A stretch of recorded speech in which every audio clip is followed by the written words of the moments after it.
cable crossover. So here at our gym, we don't have a really wide functional trainer. Like you'll see at some gyms that have like the arms that are adjustable to where the handles can get out wide. And that just allows you to be a little bit more particular with your positioning. So if I have a narrow setup, and this is how most people are gonna have a setup, especially those that are at a home gym because they're gonna have just a squat rack. You can do this with resistance bands as well if you do not have access to any sort of cable column.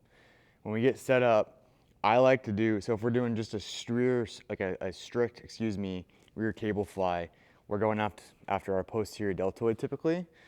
We can cue it to have a little bit more shoulder blade motion if we want to change which muscle group we're going after, but typically we go after that posterior deltoid.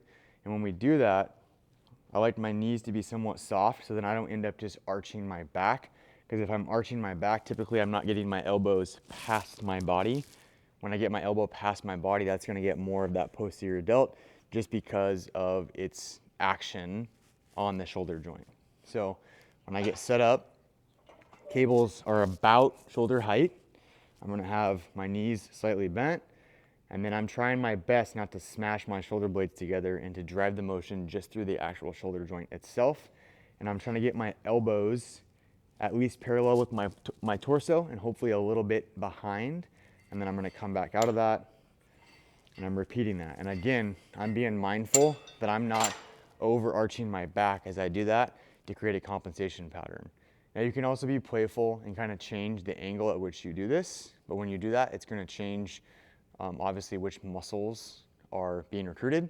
So oftentimes what I'll tell clients is put it high, put it middle, put it low, perform different variations of it, play with the setup to see where you can feel the contraction the most kind of on the back half of the shoulder here, and then run with that. Or if you're someone that wants to hit all three angles, you could do a set with it up high, a set with it in the middle, or a set down low. That would obviously if you had 3 sets, but you could kind of, any variation you want, just the whole idea is make sure that the load goes where you want it to, which is gonna be on the back half of that shoulder.